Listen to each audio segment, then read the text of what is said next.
Good evening, everyone. I'm Laura Ingraham. This is Ingraham Angle. Thank you, as always, for joining us. Tyrants in training. That's the focus of tonight's angle. Is Donald Trump at risk of being America's first real political prisoner? I thought a lot about this over the weekend. Now, with the unconscionable financial judgment in that New York civil fraud case, the Fani Willis debacle in Georgia, the efforts to knock Trump off state ballots, and of course, let's not forget Jack Smith's January 6th criminal prosecution, what else are Trump supporters supposed to think? Now, there are various ways that despots cling to power. Political opposition is eliminated through censorship of opposing views, intimidation of free thinkers through harassment, and also show trials, of course, and imprisonment of the opposition. That's all part of it. And then there's always the threats to family members and financial ruin. Well, Donald Trump is facing all of that.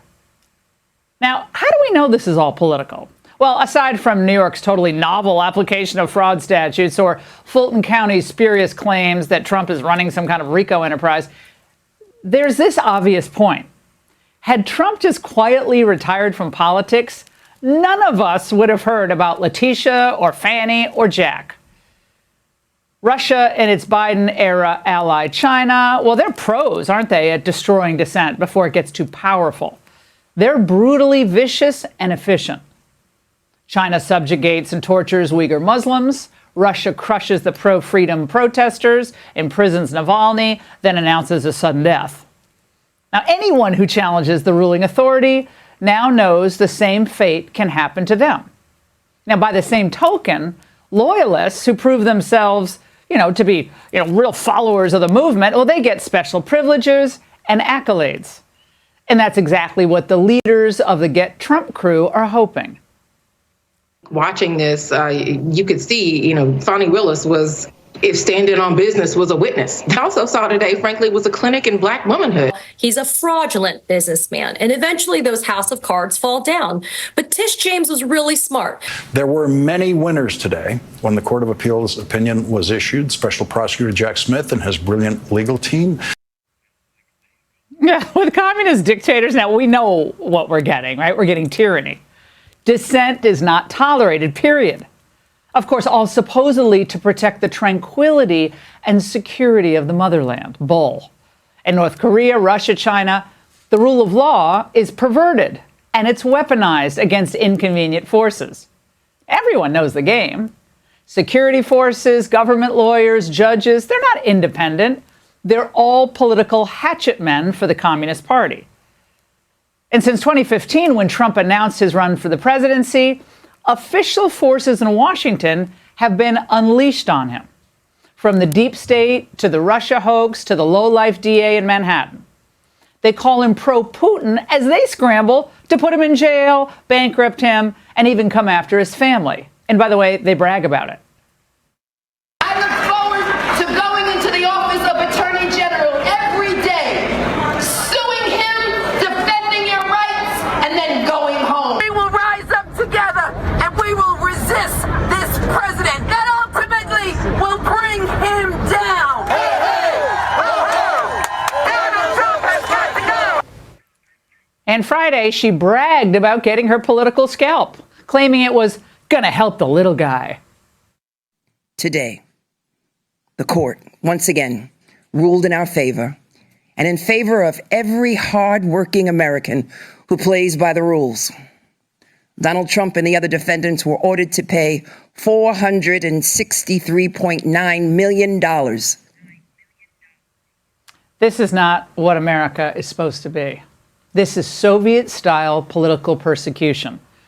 Trump's original appeal came from his message that the American system, run by and for the globalists, had become rigged against our middle class. That's why he got so much publicity. That's why people flocked to him in 2015 and 2016. He focused on our trade policies, sending millions of jobs overseas. We engaged in too many endless, pointless, costly wars. We had an out-of-control, unaccountable, permanent bureaucracy. And of course, millions of illegals were crossing the border. And America-hating radicals were taking over the schools. Of course, on all of that, he was right.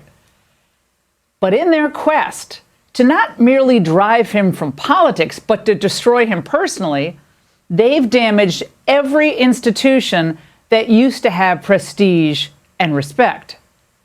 Now, New York had the crown as the financial capital of the world, but today, what entrepreneur would take the risk in New York now?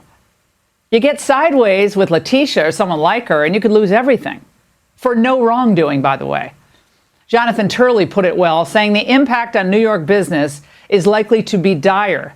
New York is already viewed as a hostile business environment, with the top end of its tax base literally heading south as taxes and crime rises. This draconian award is only going to deepen concerns over the arbitrary application of the law.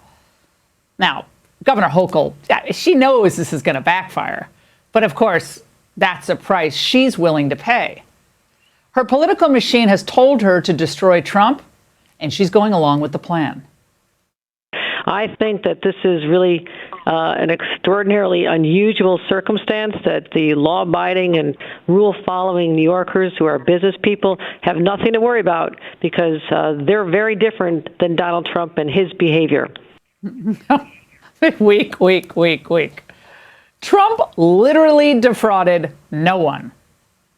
And look, since COVID, many wealthy New Yorkers, they've left, right? Left New York, taking their business with them. This is just another reason for all of them to bolt, and they will. Now, Governor Hochul has proven that if you offend the wrong people, they will try to ruin you. It's not just the corruption in the court system. It's the FBI, the CIA, the DOJ, the SEC, the FCC, the corporate press, even the military. All these institutions are supposed to exist for all of our benefits, regardless of politics. Politics should never come into play. But about half of the voting public now believes that those institutions, for the most part, are just tools of the DNC.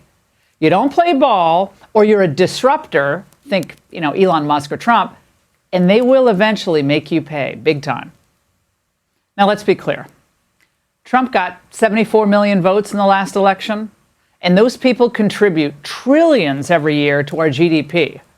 So are they all Russian sympathizers? Are they all potential insurrectionists? A mega MAGA monster class? Of course not.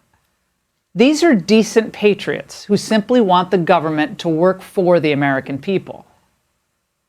There are none so blind than those who refuse to see. And in their rabid zeal to stop Trump, the establishment has not only sacrificed their reputations, but the credibility of key American institutions. At this point, every country in the world understands that the FBI and the CIA are nothing more than branches of Biden's re-election campaign. That's a terrible message to send to the world. By laying waste to their own institutions, the establishment's setting itself up for a major loss. Even if they finish off Trump legally, politically, financially, they're going to be shocked to discover that for many, many years to come, their position will be significantly weaker because so many voters and so many leaders in other foreign countries will know beyond any doubt that U.S. institutions have been weaponized for short-term political gain.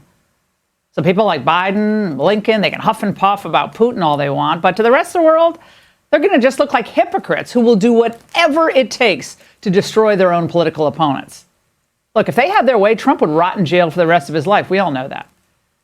But when Biden talks about democracy or freedom or following the Constitution, that is just empty rhetoric, no more meaningful than the phrases we hear from dictators all over the world.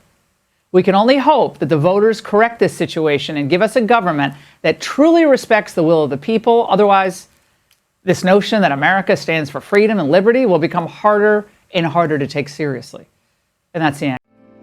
'Cause the flag still stands for freedom, and they can't take that away.